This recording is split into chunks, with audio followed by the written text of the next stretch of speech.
Bonjour à tous et bienvenue à cette nouvelle émission, l'Hebdo de la médiation 2022. Bonjour et bienvenue dans l'Hebdo de la médiation. Bonjour à tous et bienvenue à l'émission L'Hebdo de la médiation. Bonjour à toutes et bonjour à tous et bienvenue à cette nouvelle émission, l'Hebdo de la médiation. Merci de couper vos micros et d'utiliser l'onglet Discussion pour poser vos questions. Bonne émission. Qui va avoir lieu, je vous le rappelle, à La Rochelle, le 20 et 21 octobre. Donc, c'était le petit moment publicitaire que je ne résiste pas à le faire. Bonjour Marie-Claude. Et puis, je ne dis pas bonjour à tous ceux qui sont là. Bonjour Ventimila et donc Laurence, Lionel. Finalement, il y a des personnes qui prennent goût à venir ici. Il y a des personnes qui se sont fidélisées malgré le fait que c'est l'été. Alors, vous voyez, moi, je suis en pleine campagne. Et il y en a d'autres qui sont dans leur maison, il y en a d'autres qui sont dans leur studio de montage. Et c'est pour parler du droit à la médiation. Alors, je le disais, c'est presque le numéro 3 de la série de l'histoire, la préhistoire et histoire de la médiation professionnelle. Vous pouvez vous reporter aux précédents enregistrements qui ont été fortement appréciés. Je ne m'en doutais pas. Je n'avais pas du tout l'idée. J'ai décidé de raconter ce parcours, ce cheminement, et j'ai décidé aussi de faire par rapport au droit à la médiation la même démarche qui consiste à raconter un cheminement qui a fait que j'ai imaginé qu'il était possible de concevoir le droit à la médiation. Alors tout d'abord, le droit à la médiation, ça a été conceptualisé bien après la proposition de la médiation obligatoire. Vous voyez, droit à la médiation, médiation obligatoire. Et vous allez voir, tout à l'heure, je vais vous dire comment et pourquoi c'en est arrivé là. Alors, pour comprendre l'idée de la médiation obligatoire, il faut remonter à l'identification de ce que permet en fait l'intervention d'un tiers qui assiste des protagonistes d'un différend, dont la mission consiste à ce qu'ils trouvent un accord. C'est-à-dire que c'est bien ça, c'est-à-dire qu'il y a un tiers qui intervient et il va faire en sorte que les gens trouvent un accord. Il y a plusieurs pratiques pour en arriver là. C'est parce que ce genre d'intervention, vous comprenez, on dit aujourd'hui la médiation, c'est quelque chose de nouveau. C'est pas vrai. C'est pas quelque chose de nouveau. La médiation, c'est pour ça que j'ai bien identifié la médiation traditionnelle. Qu'un tiers intervienne entre des personnes qui sont en conflit, ça existe depuis très longtemps. Il y a donc différents procédés. Par exemple, entre des proches, entre deux enfants, les parents, ils ont tendance à vouloir jouer les médiateurs. Donc, ça, c'est pas très étonnant. Entre deux voisins qui sont en train de se bouffer le nez, enfin, si ils n'ont pas trouvé autre chose à manger, eh bien, ils trouvent le moyen de s'affronter pour une histoire de clôture, pour une histoire de bornage ou de bruit parfois, parce que ça peut être ça aussi.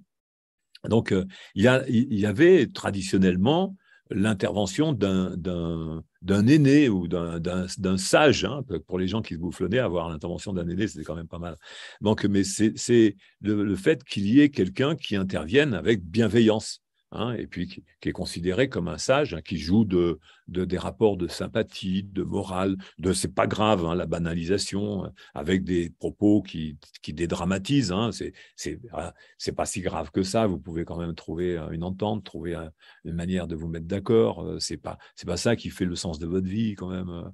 Donc on essaye d'amener les gens sur le terrain d'un apaisement avec l'idée de dire mais voilà, comment vous pouvez vous sortir de là. Donc, je disais, il y a des situations historiques qui ont été amenées comme ça. Il y a des pratiques vraiment très différentes. La première version, c'est le côté paternaliste, qui continue en fait d'inspirer dans le monde adulte. C'est le côté paternaliste. Vous avez entendu tout récemment, d'ailleurs, peut-être l'intervention du président malien, de la junte malienne, qui n'était vraiment pas content par rapport à l'intervention d'Emmanuel Macron, et parce qu'il a fait une forte leçon de morale aux Maliens en disant que s'il y avait du terrorisme chez eux, ils étaient bien responsables. Et puis le chef militaire de la junte malienne a dit mais en fait, arrêtez avec votre paternalisme, ça suffit. avec votre mentalité coloniale. Donc, c'est d'un côté, il y a quelqu'un qui veut ou qui prétend vouloir apaiser les choses, mais en fait, il les envenime avec des intonations paternalistes.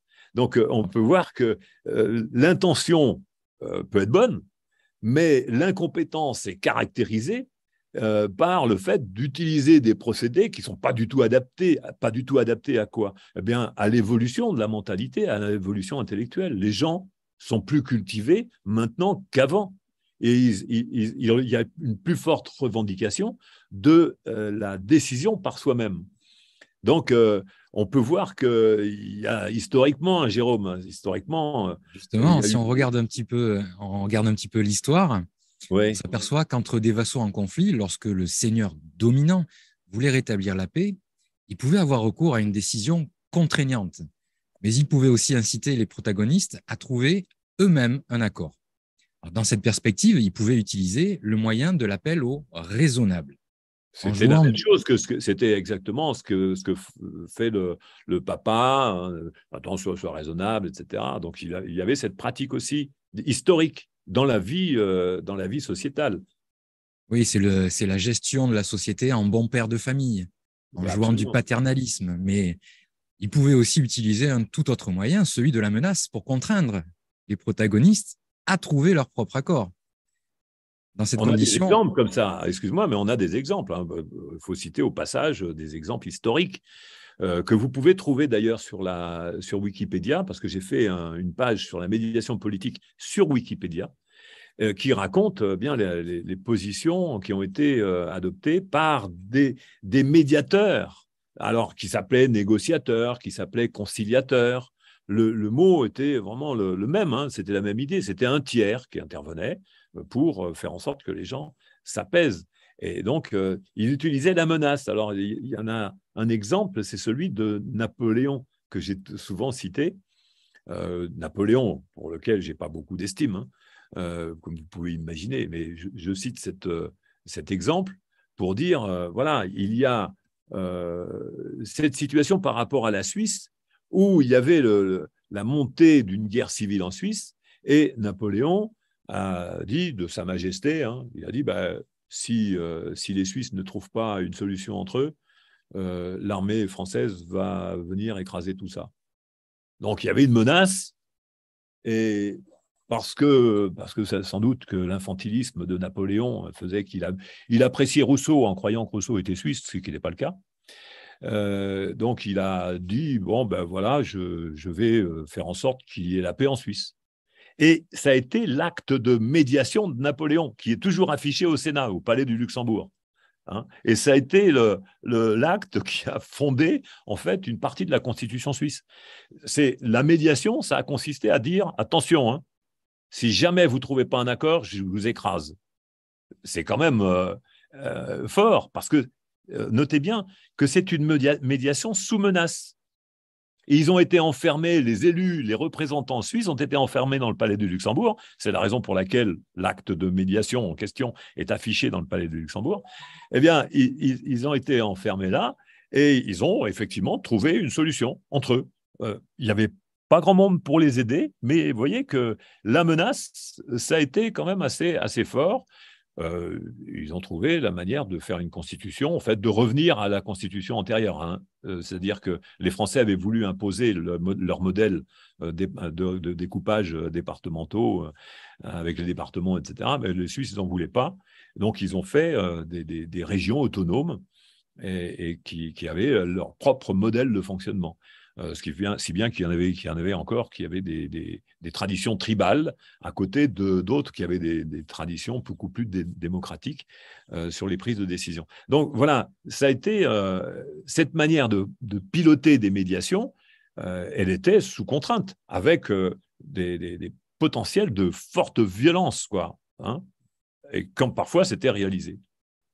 Alors là, du coup, effectivement, il y en a un qui pouvait se soumettre. Et ça faisait des résultats pas toujours pérennes, évidemment, puisque c'était sous contrainte.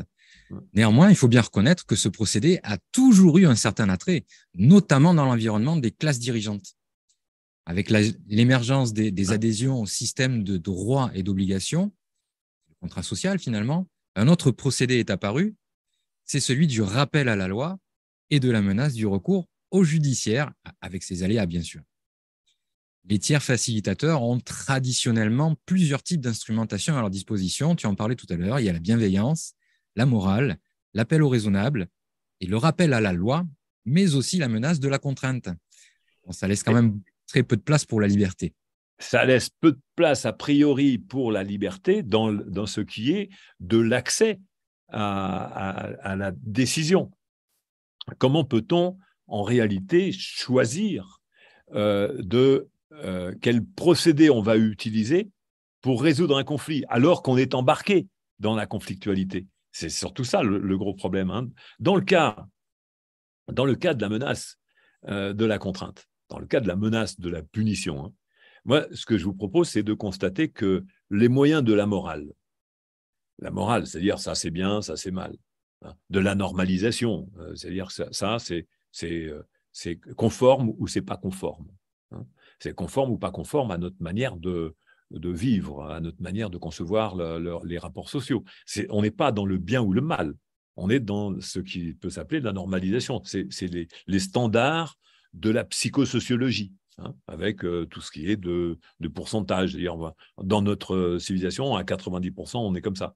Hein. Donc, c'est conforme ou pas conforme. Et donc, les moyens aussi du recours au droit. C'est-à-dire que est-ce que c'est légal ou pas légal? Ou est-ce que c'est en adéquation avec le droit ou pas? Ces moyens-là, s'ils constituent en fait des méthodes qui tendent à soumettre les personnes à des représentations. Donc, il peut y avoir ces pratiques-là, la pratique paternaliste, hein, c'est bien de ça dont il s'agit, c'est de se dire, c'est se soumettre à quelque chose.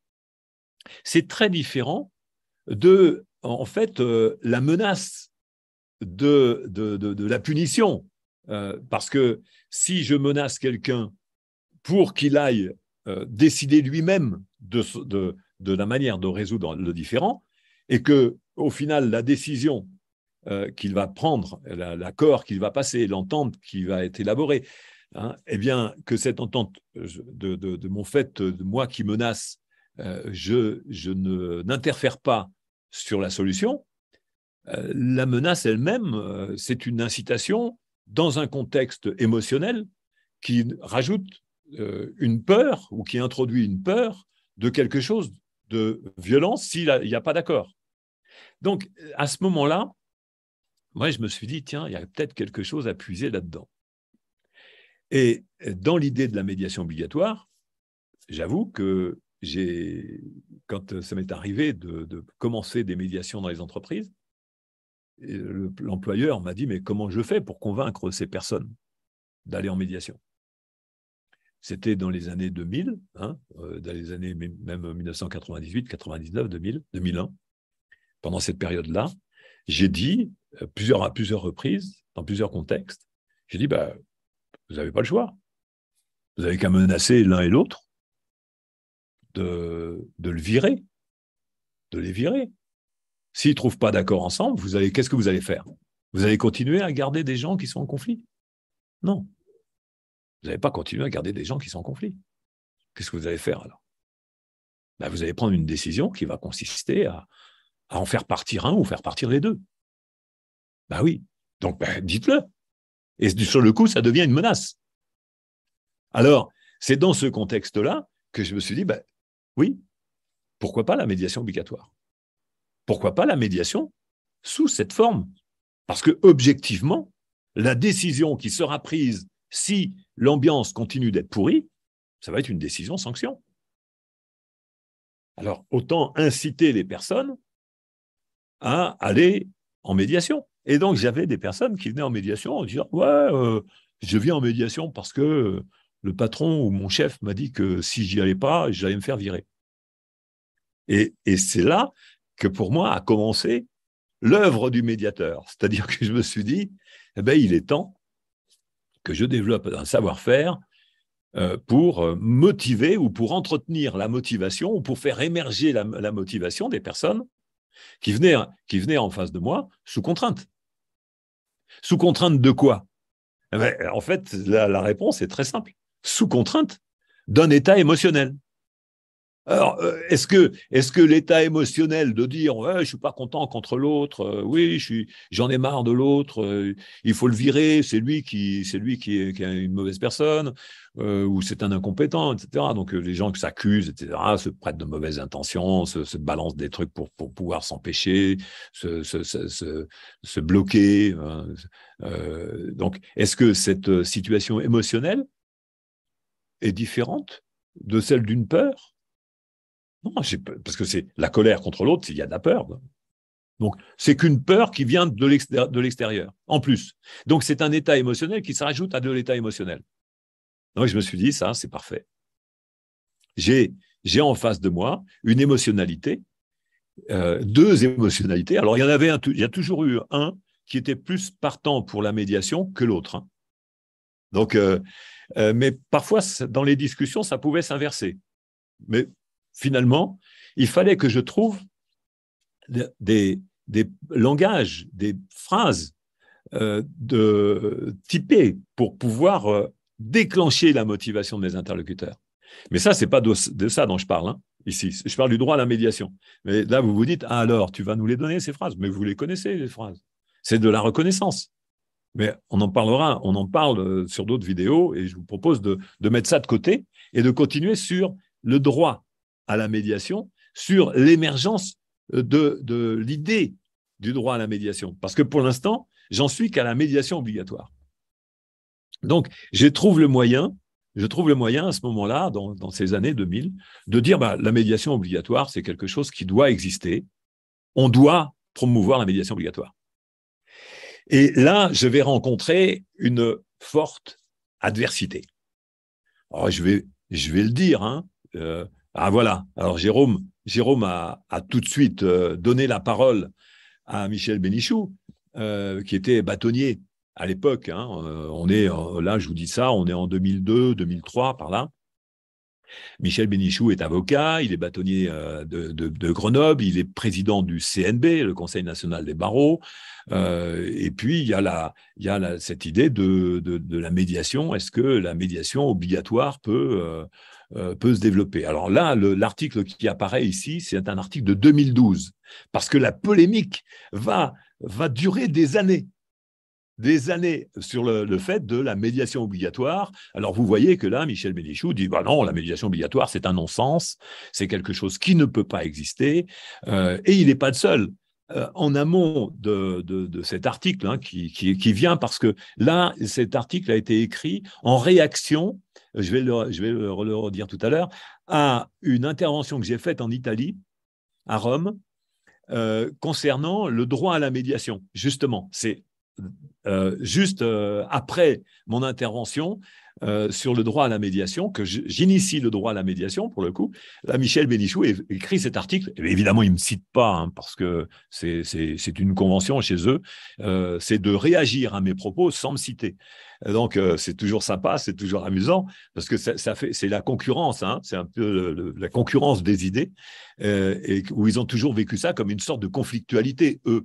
Tandis que moi, j'ai toujours vécu ça comme étant une stimulation. Hein, j'ai toujours trouvé que c'était stimulant de voir quels sont les arguments des autres pour pouvoir voir si mes arguments sont valables. Et j'ai toujours trouvé dommage qu'il n'y ait pas plus de confrontation sur cette thématique, parce qu'on aurait progressé.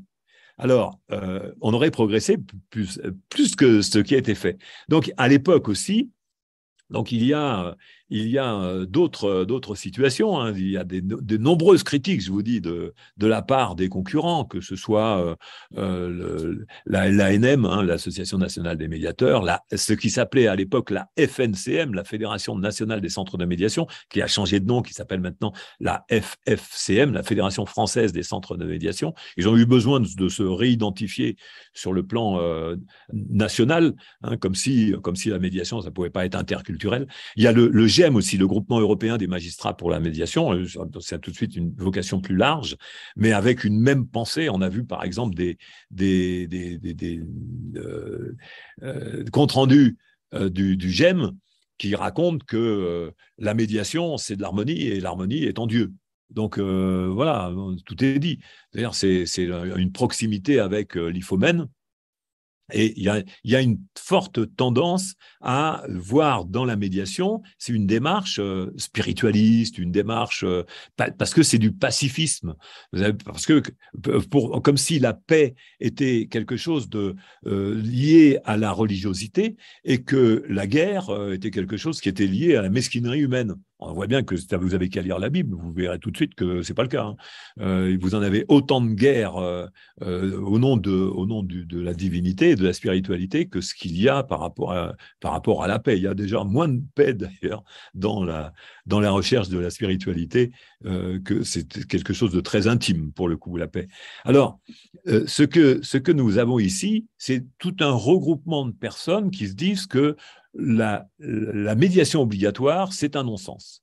Il y a même Monique Sassier, qui à l'époque est une forte promotrice de la médiation familiale, hein, elle était à un moment donné directrice de l'UNAF, l'Union nationale des associations familiales, et donc elle se rapproche, d'ailleurs vous l'avez dans une vidéo sur un conflit qui est simulé par l'IFOMEN, hein, dans le cadre de les formations de l'IFOMEN, avec Michel Bénichou qui commence et Monique Sassier qui commence, et puis qui dit la médiation obligatoire, c'est un non-sens. C'est contre-productif, dit-elle. Hein. J'ai toujours trouvé assez marrant d'ailleurs l'idée de la contre-productivité. Pourquoi ? Parce qu'elle dit c'est contre-productif parce qu'il ne peut pas y avoir quelque chose d'obligatoire en médiation. Donc, s'il ne peut pas y avoir quelque chose d'obligatoire en médiation, évidemment que les personnes peuvent être bloquées dans l'exercice de leur liberté. Hein. C'est comme si vous disiez, l'instruction, et c'est là que je vais y venir, l'instruction ne peut pas être obligatoire. Parce qu'il n'y a rien qu'on peut imposer aux personnes comme apprentissage. Oui, une fois qu'on a dit ça, on n'a rien dit. C'est qu'on a dit quelque chose qui est contraire avec les possibilités d'évoluer, de faire changer.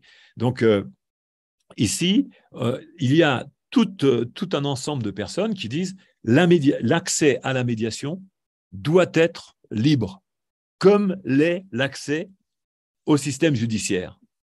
Et c'est là où il y a une erreur. C'est que l'accès au système judiciaire n'est pas libre. Parce qu'il y a une personne qui y va peut-être, elle, volontairement, encore que sous l'emprise de ses états émotionnels, mais elle n'est pas du tout libre. L'autre personne, elle y va parce qu'elle n'a pas le choix, parce qu'elle est attraite en justice. Donc, l'accès à la justice, l'accès au système judiciaire est sous contrainte. C'est complètement absurde de considérer que l'accès au système judiciaire est quelque chose de libre. Hein. C'est vraiment ne pas avoir le regard intellectuel très ouvert, pour le coup. Donc là, je me dis, il y a des aveugles, quoi, ou des borgnes, mais enfin, en tout cas, ils ne regardent pas du bon côté. Et peut-être qu'ils ont quelque chose, un bandeau sur l'œil avec lequel ils devraient voir.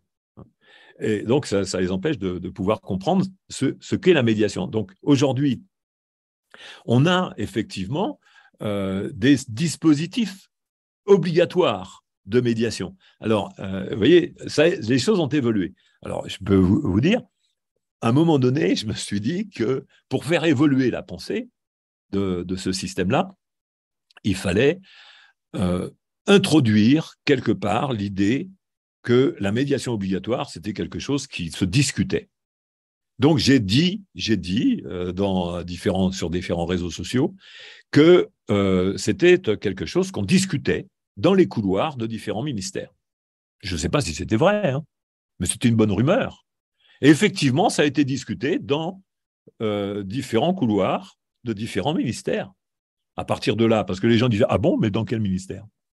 Et comme ça, au ministère de la Justice, au ministère des Finances, où on est allé, on a pris rendez-vous, on a expliqué à différents magistrats, aux différentes personnes dans les cabinets, on a expliqué que la médiation obligatoire, c'était quelque chose qui était un bon instrument au service de la liberté, parce que ce n'était pas l'accès à la médiation qui devait être libre, c'était la décision, in fine, qui devait être assurée comme étant libre.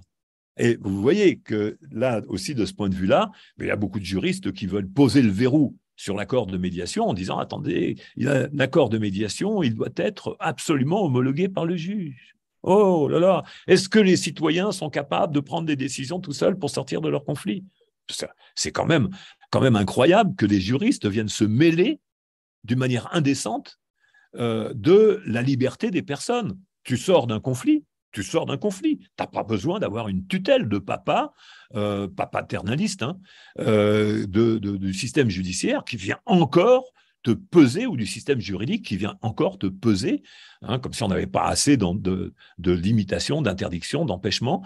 Eh bien là, le système judiciaire, le système juridique veut empêcher, avec toutes les personnes qui sont là, veut empêcher les gens d'exercer leur libre décision. On a un accord de médiation, on dit, eh bien cet accord de médiation, si jamais il était ébranlé, eh bien, on peut mettre une clause de médiation dedans, c'est-à-dire revenez devant le médiateur. Voilà, restez libre de votre décision, de votre réflexion. Prenez un assistant qui s'appelle le médiateur professionnel. Ne prenez pas un juriste qui va vous trouver des trucs et des machins qui va vous dire attendez, t'as prévu ça là? Attends, est-ce que tu es bien conscient que l'autre il pourrait te faire un coup de vache là? Non mais attends, c'est pas ça. Réfléchissons d'une manière intelligente, pas pauvrement intelligente. Vous avez compris que là, il s'agit de quand même faire élever la pensée humaine. Et puis avoir du respect, de la reconnaissance aussi pour la personne humaine, parce que le système juridique, c'est vraiment le poids d'un vieux paternalisme. Donc, après avoir cette tirade définitive, hein, qui dit bon, c'est utile le système juridique. C'est utile, mais n'en faisons pas plus. On est arrivé aujourd'hui à une surproduction de textes. On n'en finit plus des textes sur le droit, à tel point que même les juristes ne savent même plus ce qu'il y a dedans. Hein. Même les députés. On a vu que, par exemple, Juppé, qui était un député qui avait fait voter des textes de loi, s'est fait accrocher par le tribunal sur des lois qu'il avait lui-même fait voter. Hein, sur la corruption, au passage. Hein. Et c'est ce qui lui a valu une petite promenade au Canada pendant un certain temps. Bon, après, il a fait un petit coup d'État à Bordeaux pour revenir sur sa mairie, hein, parce qu'il avait considéré que c'était sa mairie. Donc, il avait repris la mairie. Bon, maintenant, il est parti de la mairie et puis il est toujours en train de parader. C'est-à-dire qu'en fait, des gens qui n'ont pas respecté le droit, qu'ils ont fait eux-mêmes voter, ont quand même le droit d'être au Conseil constitutionnel. C'est quand même assez fort. Donc, comme quoi, le droit, quand même, on peut y réfléchir à l'intérêt de s'y référer d'une manière systématique. Attention, l'entente peut ça satisfaire de ne pas être dans le droit. Et l'entente, elle est issue du droit à la médiation. Alors, je continue, je reprends mon parcours, mon cheminement. Parce que je reviens sur la période que Jérôme a illustrée avec l'article de Bénichou en 2012. Hein, je suis allé à Rome pour soutenir la mise en place de recours obligatoires à la médiation. Alors, on me dirait, mais c'était quelle était l'organisation qui soutenait le recours obligatoire à la médiation? Alors, c'était un mouvement catholique. Ça ne va pas vous étonner beaucoup, hein, parce que on était à Rome, en Italie, voilà. Mais ce qui peut vous étonner beaucoup, c'est que moi, j'y sois allé. Ça, si ça ne vous étonne pas, ça pourrait quand même vous étonner. En fait, c'est pas si étonnant que ça. Parce qu'ils ont sollicité, ces organisations avaient sollicité, bien sûr, l'IFOMEN en premier, puisque c'était l'Institut catholique, et ils avaient sollicité un ensemble d'acteurs avant de se tourner naturellement. Voilà une vidéo qui est sur ce moment-là. Les sollicitations avaient été ouvertes à un ensemble d'associations, d'organismes, de structures qui faisaient la promotion de la médiation. Et la médiation avec une obédience. On est bien d'accord, l'obédience sur le bien et sur le mal. Et donc, le monde de la médiation en France n'était pas du tout favorable à l'idée de la médiation obligatoire. Pas du tout. Et comme vous avez lu, et puis vous pourrez le lire sur l'article déjà qui était d'époque, hein, puisque c'est en 2012, de Michel Bénichou, qui disait que c'était ma belle coupe de cheveux de l'époque. Donc, c'était l'occasion pour les personnes qui étaient, ça m'a perturbé de me voir avec cette vidéo terrible. Donc, de regarder que les personnes qui étaient en opposition à la médiation obligatoire en France, dans ces courants de pensée, les courants de pensée en Italie étaient tout à fait favorables. Donc, vous voyez, c'était des situations. Par contre, la profession d'avocat en Italie était tout à fait d'accord avec la profession d'avocat en France. Il ne fallait pas qu'il y ait la médiation obligatoire en matière civile. Donc, hein. Et donc, j'ai été sollicité pour présenter une solidarité avec la médiation obligatoire avec les Italiens. Et c'est comme ça que même s'ils étaient d'obédience religieuse, moi, ça ne m'a pas dérangé, je suis allé là-bas pour accompagner l'exercice de la liberté, en fait, hein, parce que c'est bien de ça dont il s'agit, c'est quand même plus de liberté. C'est-à-dire, hein, je le répète, hein, la médiation obligatoire, c'est permettre aux personnes d'arriver à une décision qui va leur appartenir. C'est elles-mêmes qui vont créer cette décision.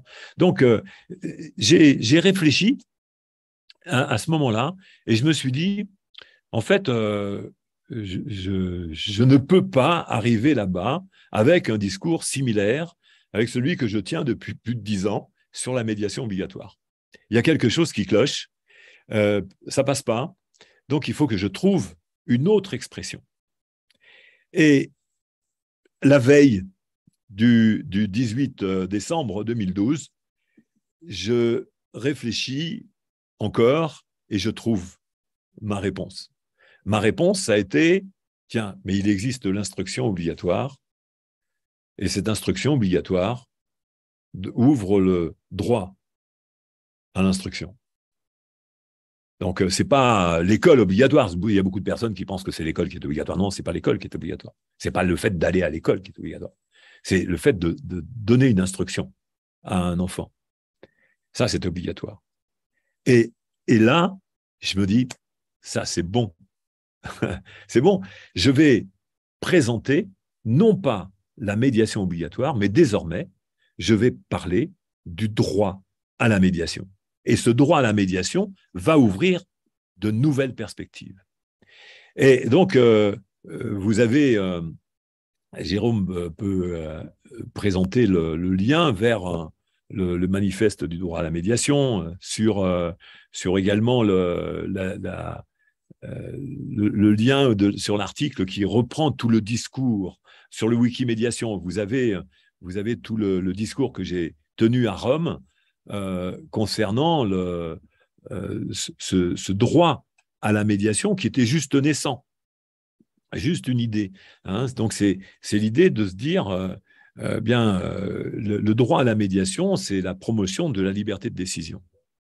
Et ça, c'est quelque chose qui va enrichir l'idée de la liberté de décision. C'est quand même le fondement de l'exercice de la liberté. Alors, ça m'a amené à réfléchir également, à faire le constat qu'en fait, la liberté ne peut pas être infligée comme elle est infligée. C'est-à-dire dire, voilà, maintenant, là, vous êtes libre, citoyen, vous naissez libre, et la liberté, il va falloir vous en sacrifier quand même un petit bout pour pouvoir vivre en collectivité. Là, je comprends quelque chose qui, pour moi, n'avait jamais été dit précédemment, c'est que la liberté, c'est quelque chose qui s'apprend. C'est quelque chose qui doit s'enseigner. Parce que je passe par la liberté de décision, et comme je comprends que la liberté de décision, c'est quelque chose qui s'apprend, qui se travaille, hein, avec le processus structuré dont on parle en médiation professionnelle, et qui n'est pas du tout le processus structuré récupéré par les autres écoles, hein, parce que ça a été du chapardage. Les autres écoles, elles ont chapardé l'expression processus structuré qu'on retrouve donc dans les autres écoles et qu'on retrouve aussi dans la législation. Mais je répète souvent, hein, c'est le processus structuré, il vient de la pratique que j'ai développée avec la médiation professionnelle. Ça a été dit et redit, hein, j'ai écrit, personne ne le conteste ça. Mais bon, voilà, l'expression est utilisée en droit, suite à un déplacement que j'avais fait en Belgique au moment de la rédaction de la directive européenne qui envisageait le fait de mettre de la médiation dans tous les droits des pays européens. Ils appelaient ça une procédure. Et moi, j'ai proposé que ça soit appelé un processus structuré. Et c'est vrai que là, ça a changé les choses. Parce que de la procédure, on peut faire des recours. Sur un processus, on ne fait pas de recours en droit. C'était ça le raisonnement qui m'avait fait dire processus structuré. Mais je reviens à l'idée que avec le droit à la médiation, j'ai renforcé, pour moi, l'accès à la liberté de décision. Et sur le coup, j'ai mieux compris, et je vous invite à cette réflexion, j'ai mieux compris que la liberté, ce n'est pas quelque chose qui se déclare seulement. On peut déclarer que les gens sont libres, ça reste une déclaration. Parce qu'en fait, est-ce que les gens ne sont pas prisonniers d'eux-mêmes? Est-ce que les gens ne sont pas prisonniers de leurs croyances, de leurs certitudes, de leurs convictions, de leur culture? Regardez, si vous étiez né en Papouasie, vous ne penseriez pas comme vous pensez ici. Et pourtant, vous seriez la même personne. Oui, vous seriez la même personne. Mais vous ne penseriez pas de la même manière. Alors ça, c'est intriguant quand même. Donc on est bien prisonnier de nos croyances, de nos certitudes, de nos convictions. Et c'est de ça dont il faut s'universaliser. Ça peut vous faire penser qu'il y a des religions qui ont eu l'ambition de l'universel. Mais ce n'est pas de cet universel-là dont je vous parle. Je vous parle de s'universaliser, c'est-à-dire d'être dans une posture d'altérité. Et ça, c'est quelque chose qui s'apprend. C'est ça, le cœur de notre métier. Il est là. Il est de faire passer l'idée que la liberté, ça s'apprend. Ce n'est pas quelque chose qui peut seulement se déclarer et s'affirmer comme étant quelque chose d'acquis. Non, la liberté, ce n'est pas acquis. Regardez d'ailleurs, il y en a certains qui ont une tondeuse à liberté. Ils sont au sommet de l'État pour l'instant. Mais regardez bien qu'ils sont un peu partout. Tous les gens qui se positionnent en gouvernance sont équipés d'une tondeuse à liberté. Et c'est ça que notre profession, la profession de médiateur, elle est là elle émerge de 2000 ans, mais même de milliers d'années, de siècles, de poids d'une gouvernance qui s'affirme comme étant légitime. Ce sont des personnes, ni plus ni moins, comme nous, qui n'ont pas plus appris que nous. Et peut-être même moins, parce qu'ils ont appris ça dans des vases clos. Tandis que nous, regardez derrière moi, d'ailleurs, c'est merveilleux la nature. C'est ouvert. C'est ça la recherche. Elle est sur une dimension d'ouverture, de quête d'ouverture. Et c'est bien l'objectif de la profession de médiateur. Donc, je le dis, c'est le droit à la médiation est une ouverture vers une consolidation de la liberté. Ça, c'est quelque chose qui est à affirmer et tout le temps à promouvoir.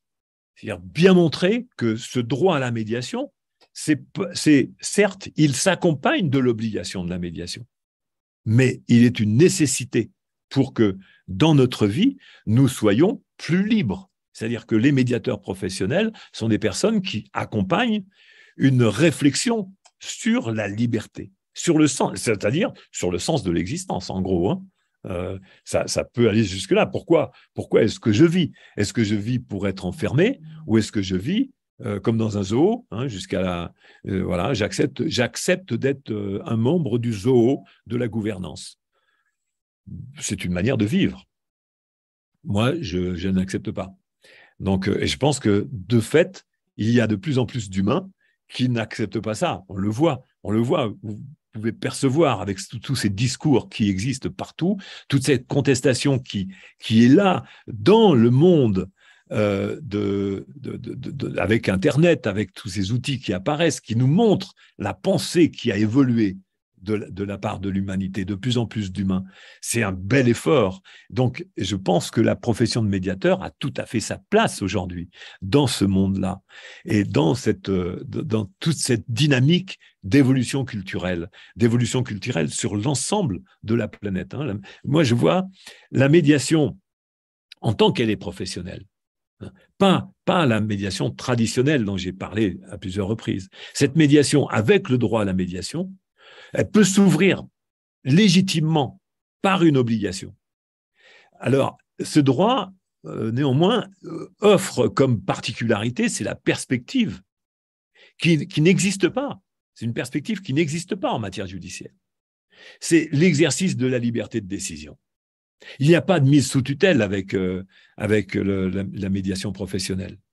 C'est pas ça du tout. C'est un processus structuré, et je le précise, structurant, qui porte sur des acquis, sur la qualité relationnelle, sur l'altérité et sur des perspectives, sur l'entente, et plus généralement, donc, sur l'entente sociale. C'est l'activité, l'action de la profession de médiateur. J'ai toujours été sensible sur l'idée que la profession juridique, les professionnels du droit, notamment les avocats, ont été, par le passé, ont été des acteurs, des défenseurs des droits fondamentaux des personnes. On les a vus dans les associations de droit, de défense des droits de toutes les personnes, des droits humains. Et aujourd'hui, on voit que ces professions se sont globalisées déjà et ont perdu de leur voix, ont perdu de leur talent pour accepter des compromis, comme il n'y en avait pas encore jusque dans les années 70, 1970, 1980. Aujourd'hui, ce n'est pas pour rien qu'une nouvelle profession émerge. C'est un besoin dans la vie en société. C'est un besoin sociétal. Parce que quand il y a une déclinaison quelque part, la société a besoin d'être réélevée. Et la profession de médiateur et cette instrumentation sociétale, c'est donc les médiateurs professionnels qui ont une forte responsabilité aujourd'hui dans cet engagement dans la société. C'est pour ça que je vous dis, on a fait beaucoup de choses. On a fait une décennie pour le droit à la médiation, qui a commencé en 2015, et qui s'arrêtera en 2025. Ça fera plus de 10 ans, mais ce n'est pas grave. Ça fera 11 ans. Mais cette année, vous pouvez nous retrouver, je le disais au début de l'émission, vous pouvez nous retrouver à La Rochelle le 20 et 21 octobre au Forum du Pertuis, et il faut vous inscrire, je vous le dis. Donc, vous pouvez aller sur le site du symposium de la médiation, que Jérôme nous fait le plaisir de nous montrer. C'est fait avec talent, Jérémy, évidemment. Je fais un petit clin d'œil à Jérémy Baudon, qui s'occupe de tout le boulot sur les interfaces du site et l'actualisation. Donc, maintenant, si vous cliquez sur réserver, sur participer, vous allez voir, vous pouvez réserver votre place. Intéressez-vous à l'hébergement parce qu'il va y avoir du monde au Forum du Pertuis. Il y a 400 places, je vous dis comme ça, il y a 400 places, mais il y a déjà 100 et quelques places qui sont prises. Donc, on est au mois d'août, c'est au mois d'octobre. Donc, soyez attentifs. Donc, et il y a eu également, je tiens à signaler ça, que nous avons proposé, lors des États généraux de la justice, en 2021, on a proposé que le droit à la médiation soit reconnu. Alors, bon, on s'aperçoit qu'il y a des rédacteurs, des rapports de ces événements qui, manifestement, ont des difficultés à avoir l'esprit de synthèse. C'est pas parce que par des juges qu'on va donner confiance. Attends. Ah oui. Qu'est-ce que tu dis, Jean-Louis, là? C'est pas en appauvrissant le pouvoir des juges qu'on va donner confiance dans la justice. Ça, c'est vrai. Tiens, c'est avec Élite qu'on a fait le boulot. On a fait un sacré boulot. Donc, merci Jérôme de ce rappel. Vous pouvez aller voir cet article sur l'officiel de la médiation. Et donc, ça a été, on a fait cette proposition du droit à la médiation. Et puis, dans le rapport, c'est pas marqué. Ils l'ont pas indiqué. Alors que c'est vraiment le seul point. C'est pas pour dire, mais c'est le seul point novateur qu'il y avait réellement dans cet événement. Et c'est trop difficile, apparemment, l'innovation en matière de droit pour les gens du ministère de la Justice. Il va falloir encore bosser un peu plus, les médiateurs professionnels, pour que le droit à la médiation soit reconnu comme une œuvre citoyenne, une œuvre entreprise par la profession de médiateur. Alors, je vais vous dire que pour le droit à la médiation, il y a des choses qui ne sont pas du tout le droit à la médiation. Il y a ce qu'il est actuellement et ce qu'il doit devenir. Donc, je vous dis que le droit à la médiation, ce n'est pas le droit de la médiation. Ce n'est pas du tout ça. Le droit de la médiation, c'est les petits articles que les juristes ont besoin de pondre pour pouvoir dire « Ah, ayez recours à la médiation dans telles circonstances, où le médiateur doit être ceci ou doit être cela. » Ou la médiation peut intervenir. Ah oui, mince, la médiation peut intervenir à tout moment des procès. Ah ben oui. Ah mais mince alors. Dans toutes les matières civiles, oui, même administratif. Ah ben oui. On avait besoin d'un texte de loi pour ça. C'est pas vrai. On n'a pas besoin d'un texte de loi pour ce genre de truc. Ça existe depuis tout le temps. Donc, il y a des aberrations.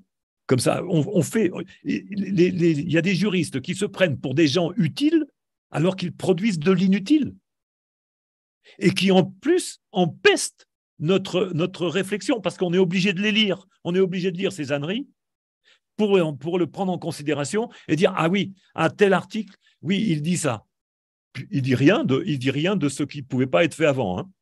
Mais il le dit. Parce qu'il y a des gens, tu vois, il y a une porte qui est ouverte. Il y a des gens qui auront besoin de marquer sur la porte « porte ouverte ». Au cas où la porte se refermerait soudainement alors qu'il n'y a pas de porte. Tu vois, c'est quand même très fort. Eh bien, on en est là de la production des textes sur la médiation. On en est là pour dire, on met en place un dispositif qui permet aux personnes de discuter ensemble. Non, mais ça a toujours existé. Alors, ils ont appelé ça, et je suis tombé dans le panneau au début, ils ont appelé ça des modes alternatifs de règlement des conflits. Mais ce n'est pas ça. Ce n'est pas un mode alternatif, puisque c'est une continuité de l'exercice de la discussion entre des personnes. Sauf que là, il y a un assistant qui va s'appeler le médiateur professionnel, je vous le recommande, mais qui va s'appeler le médiateur, qui intervient pour assister les personnes dans quelque chose qu'elles ne savent plus faire ou qu'elles ne savent pas faire. C'est de l'assistance à personne en difficulté. L'alternative véritable, c'est d'aller au coup près de la justice. Parce que ça, là, c'est une alternative, c'est-à-dire une autre voie, une autre manière. L'intervention du médiateur, ce n'est pas une autre manière, c'est juste une assistance. Donc, c'est une continuité. L'alternative, c'est le système judiciaire. Et vous voyez, c'est ce que n'est pas le droit à la médiation, c'est le soutien d'un mode alternatif. Ça, ce mode alternatif, c'est la médiation traditionnelle. Ce n'est pas la médiation professionnelle. Ce n'est pas le droit à la médiation. Alors, je vous le dis aussi, le droit à la médiation, ce n'est pas un effet de mode. Vous voyez, ça fait, quand j'ai commencé avec la médiation obligatoire, et il n'y avait personne qui me disait gagnant. Personne. J'étais critiqué, j'ai été mis à l'index. J'ai été critiqué, ça me faisait rigoler, mais Jean-Bruno était là, il s'en rappelle. Il y a eu des moments où, même insulté, menacé, parce que je parlais tout simplement de la liberté de pouvoir décider par soi-même. Et de dire, c'est ça, la médiation obligatoire, c'est tout simplement quelque chose qui va permettre aux gens de décider par eux-mêmes. Où est le problème? Donc, à ce moment-là, il y a eu beaucoup de critiques. Mais vous voyez que ce n'est pas un effet de mode, en fait. Parce que quand on est décidé, et que c'est rationnel, l'idée va venir. Le droit à la médiation, c'est une évidence. Je me souviens, parce que, vous voyez, comme j'étais dans le consumérisme pendant plusieurs années, de 1982 à 1986-87, j'étais dans une association de consommateurs, j'ai vu apparaître quelque chose qui s'est appelé le droit de la consommation. À l'époque, ça n'existait pas, le droit de la consommation. Hein, à un moment donné, c'est le droit qui protège les consommateurs. Et j'ai vu apparaître un bouquin qui s'est appelé « Le Code de la consommation ». C'est comme ça que j'ai eu l'idée, plus tard, de créer le Code de la médiation en me disant « Tiens, le législateur, t'es à la bourre. Il va falloir quand même qu'il se réveille, qu'il mette en place un ouvrage et une cohérence par rapport à la médiation. C'est-à-dire qu'on ait une réflexion. Et là, ça se passerait sous l'égide du ministère de la Justice. Mauvais plan. Il faut que ce soit interministériel pour que les différents acteurs de la médiation se réunissent et qu'on voit qu'il y a vraiment différentes pratiques de la médiation. Moi, ça ne me dérange pas qu'il y ait différentes pratiques. La médiation, c'est différentes pratiques. Et nous, on a une pratique particulière. Mais je ne trouve pas gênant du tout que la médiation traditionnelle existe. Parce que c'est vrai que la morale, c'est vrai que le rappel à la loi, c'est vrai que le rappel à la norme, ça peut être utile, ça fonctionne. On l'a vu, ça fonctionne à moins de 70, peut-être parfois il y en a qui revendiquent 75%. Moi, ce qui m'a intéressé, c'est les 25% restants. Pourquoi vous êtes incompétents, les médiateurs traditionnels, par rapport aux 25% restants? C'est ça qui m'a intéressé. Et c'est pour ça que maintenant se développe la médiation professionnelle avec ce processus structuré, cette compétence qui permet à la fois d'intervenir sur les 75%, mais sur les 25% aussi. Donc, ce qu'est actuellement le droit à la médiation, c'est vrai, c'est une revendication de la profession de médiateur. C'est un processus structuré, c'est la promotion de la qualité relationnelle, c'est la promotion de la résolution des différends et pas de la gestion des différends. C'est l'exercice d'une opportunité, pour l'instant un peu aléatoire, pour ne pas devoir se soumettre à la décision d'un tiers.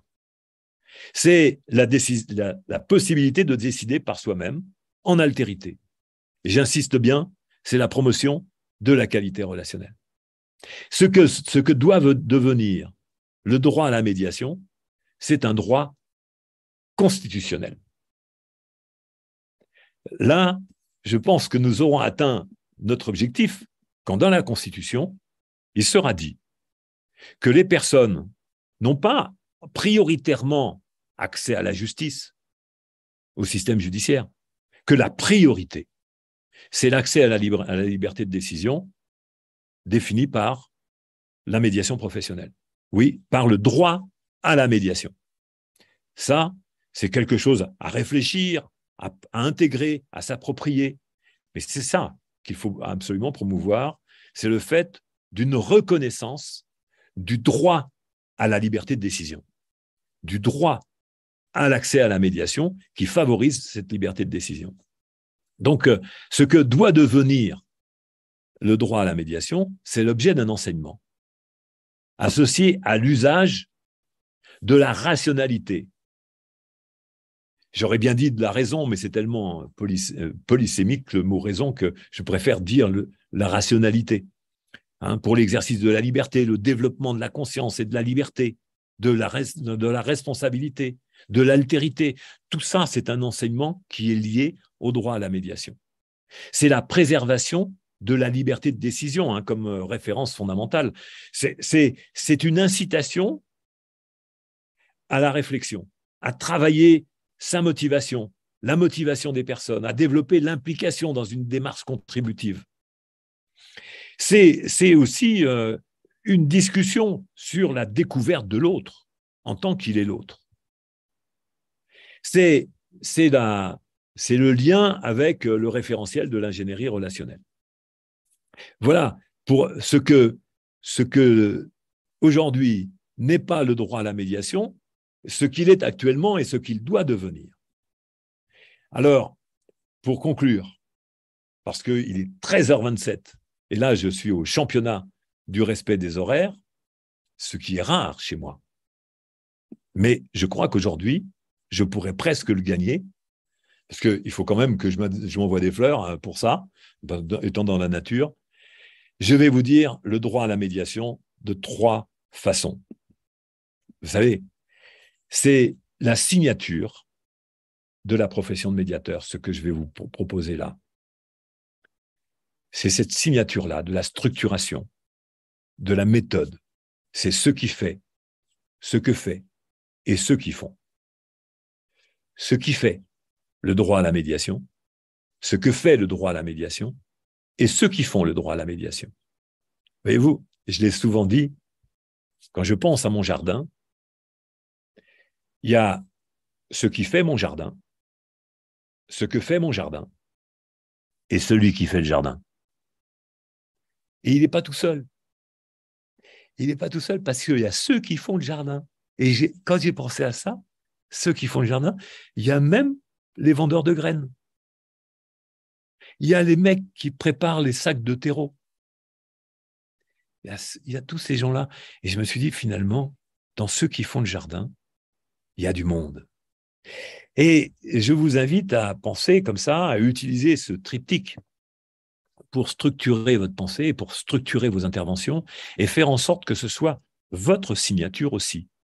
La signature de votre manière d'exposer les choses, de dire les choses. Parce que en ayant une signature comme ça, on se fait observer, on se fait remarquer, on se fait reconnaître. Parce que c'est une méthodologie. Donc il y a plusieurs signatures, mais celle-là, elle est complètement originale. Parce que vous reconnaissez la signature du modèle SIC. Et donc, ce qui fait le droit à la médiation, eh bien, c'est l'éthique et la déontologie. Évidemment, je vous renvoie au codéum. C'est la rigueur, c'est la méthode, la rationalité. Et ce qui fait le droit à la médiation, c'est la promotion que doivent faire les institutions de ce droit légitime. Maintenant, ce que fait, c'est-à-dire ce que permet, ce que favorise le droit à la médiation, c'est la structuration de la pensée, c'est la promotion de l'altérité, c'est le développement de la qualité relationnelle. Je vous propose de restructurer tous mes arguments tout au long de mon propos et de les mettre sur ces trois colonnes.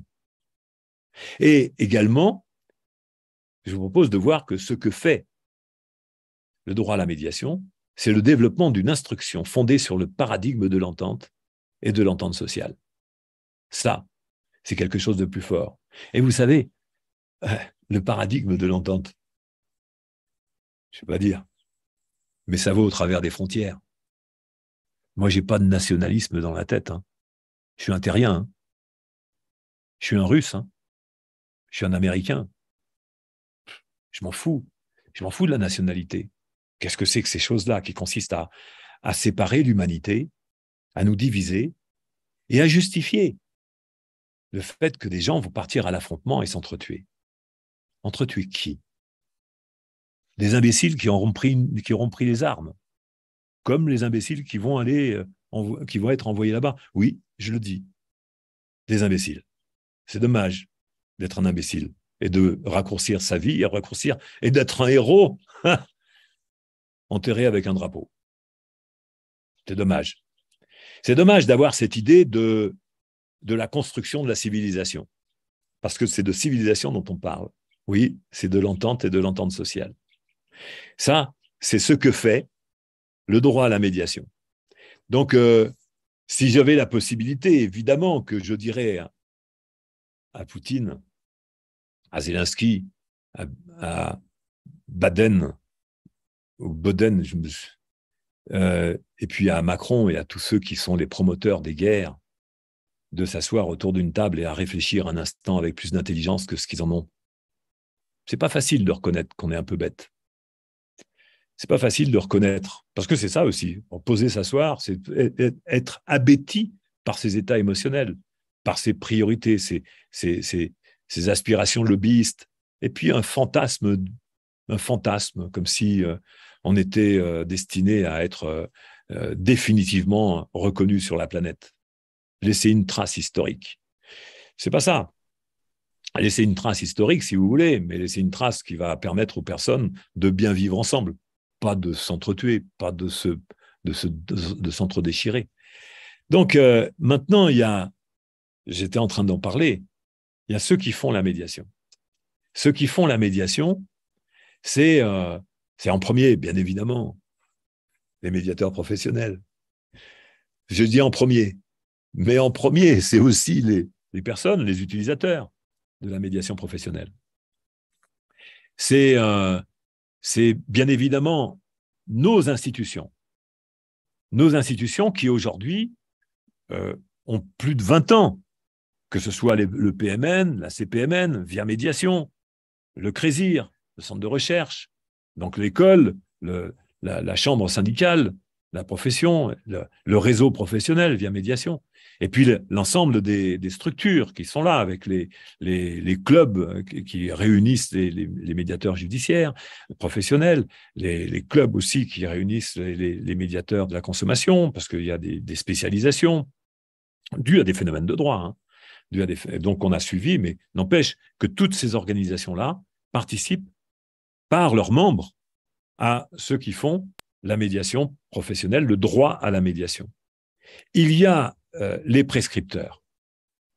Les prescripteurs qui sont parfois des juges, qui sont des RH, des juristes aussi, qui sont ouverts à l'idée qu'il y a un enjeu sociétal et il y a un enjeu de vie.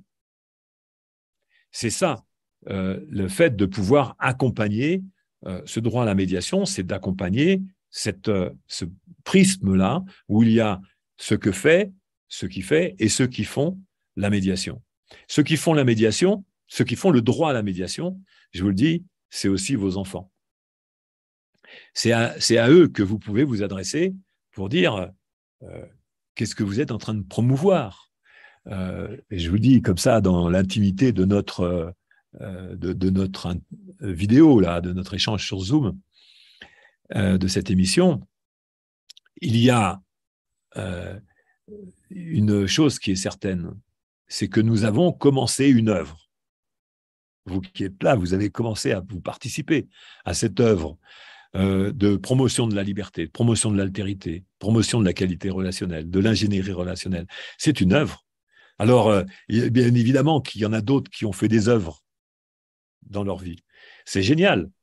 Ça serait génial de pouvoir transmettre comme héritage à ceux qui sont nos successeurs, que de leur transmettre un outil qui va leur permettre de mieux vivre ensemble, et puis de ne pas voir l'homme comme étant un adversaire, ou l'humain comme étant un adversaire potentiel, plutôt comme étant un potentiel, et de pouvoir promouvoir l'altérité. Le droit à la médiation, c'est cet outil qui permet de promouvoir l'altérité.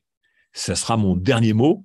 Avant de vous répéter le 20 et 21 à La Rochelle, le 20 et 21 octobre à La Rochelle, prenez vos dispositions, il n'y aura peut-être pas de place pour tout le monde. Salut Jérôme, la parole est à toi. Je te remercie. Alors je vois qu'il y a peut-être des questions, ou peut-être, je ne sais pas s'il y a des questions. Il n'y a pas eu de questions particulières, mais Rim en a une. Alors, si tu veux bien ouvrir ton micro. Oui, bonjour. Bonjour à tous. Bonjour Rim. Pour cette présentation. Je me posais une question quand tu présentais tout à l'heure que l'idée, ce serait que le droit à la médiation soit dans la Constitution. Et tu as dit à un moment donné médiation professionnelle. Si le droit à la médiation était dans la Constitution et que, comme tu disais que tu étais ouvert à tout type de médiation, est-ce que tu considères que le chemin serait parcouru ? Je pense que déjà que lorsque le droit à la médiation sera inscrit dans la Constitution, il y aura un certain nombre de politiques fantoches qui ne seront plus au pouvoir. Donc, il y aura des choses qui auront changé. Je ne pense pas qu'ils soient actuellement assez compétents et assez ouverts, compte tenu de leur formation, de ce que j'entends de leur formation et de leur discours. Il y a une absence totale d'ouverture sur cette disposition à l'exercice de la liberté. On l'a vu avec l'histoire du Covid, malheureusement, que des personnes qu'on pensait qui étaient des libéraux ouverts à des démarches intelligentes ne le sont pas du tout. Donc, ça, c'est la première chose. Donc, après, le deuxième volet de ta question, je dirais que ça, on travaille sur une dizaine d'années au moins deux quinquennats. Hein. Donc, je pense que on n'est pas très loin. Hein. On n'est pas très loin du fait que ça peut être écrit, parce que le droit, quand la médiation obligatoire a commencé, quand je l'ai annoncé, c'était il y a une vingtaine d'années. Quand elle a été mise en place, ça a été déjà par la Commission européenne. Il y a eu des pays qui ont adopté la médiation obligatoire, qui l'ont intégrée. Ça a été assez vite, en 2008. Hein. Et en France, c'est arrivé, toujours à la bourre. Hein, la France a toujours été à la bourre pour plein de choses, même pour revendiquer des avancées. Malheureusement, par exemple, la France a été le dernier pays européen à supprimer la peine de mort. Je pense que ce sera le dernier pays européen à inscrire le droit à la médiation dans ses textes prioritaires. Donc, on peut considérer une dizaine d'années. Voilà. Maintenant, pour ce qui est de l'ouverture à d'autres pratiques de la médiation, oui. Moi, ça ne me dérange pas que la Cato continue avec ses manières de faire sur le rappel au bien et au mal. Je l'ai dit, ça fonctionne. Hein, ça fonctionne. C'est pas une grande ouverture d'esprit, mais bon, moi, je suis un peu, de ce point de vue-là, je suis spinoziste. Hein. De ce point de vue-là, j'ai dit. C'est-à-dire que je considère qu'effectivement, les religions, elles aident les personnes qui sont les plus en difficulté pour pouvoir accueillir le sens de la vie sans avoir de l'imaginaire, un recours à l'imaginaire et au fantasme du divin. Donc, oui, je suis pour que les autres formes de médiation existent, de même que le système du rappel à la loi. Je trouve que ça fonctionne, du rappel à des traditions, pourquoi pas aussi, on le voit dans des pays africains, ça marche aussi, ça peut marcher. Mais, je le dis, la profession de médiateur, elle n'est pas faite des médiations traditionnelles. Il faut que les médiateurs traditionnels choisissent leur nom, mais qu'ils se prononcent comme étant de la profession de médiateur, la réponse c'est non. Merci. Pour moi, ça reste une médiation traditionnelle. C'est pas insultant que de dire c'est une médiation traditionnelle. C'est un constat. C'est une pratique, il rappelle à la loi, le rappel à la morale, le rappel à la norme. Voilà, c'est très circonstancié, c'est très identifié. Tandis que il y a une méthodologie pour pouvoir faire de la médiation professionnelle et pour pouvoir se revendiquer de la profession de médiateur.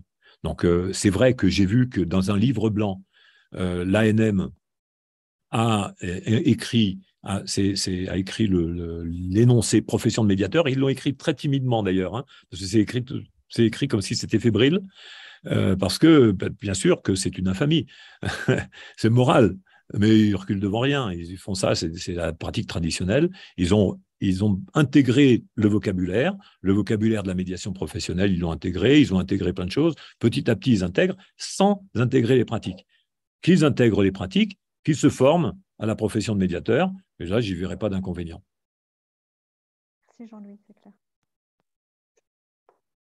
Alors, s'il y a d'autres questions, n'hésitez pas à le faire maintenant, sinon on va clôturer cette émission. Et pour une fois, effectivement, Jean-Louis, bravo pour le temps, c'était pile poil dans les clous. Il est 13h38. Alors, j'en profite parce que tu as préparé en fait la présentation de l'émission de la prochaine fois, puisque la prochaine fois, c'est ce qui fait et ceux qui font le sens de la vie. Donc, je vous invite à nous rejoindre sur cette émission et nous allons parler du sens de la vie tous ensemble. Et s'il y en a qui veulent intervenir sur ce sujet-là, n'hésitez pas, prenez contact avec nous et vous aurez une place pour dire ce qui fait le sens de votre vie.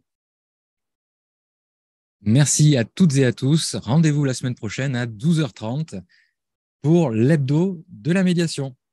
Salut. Merci. Bonjour à tous et bienvenue à cette nouvelle émission, l'hebdo de la médiation.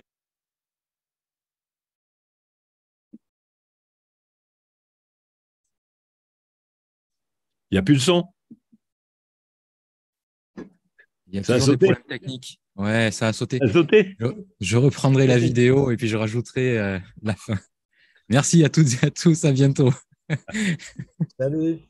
Salut.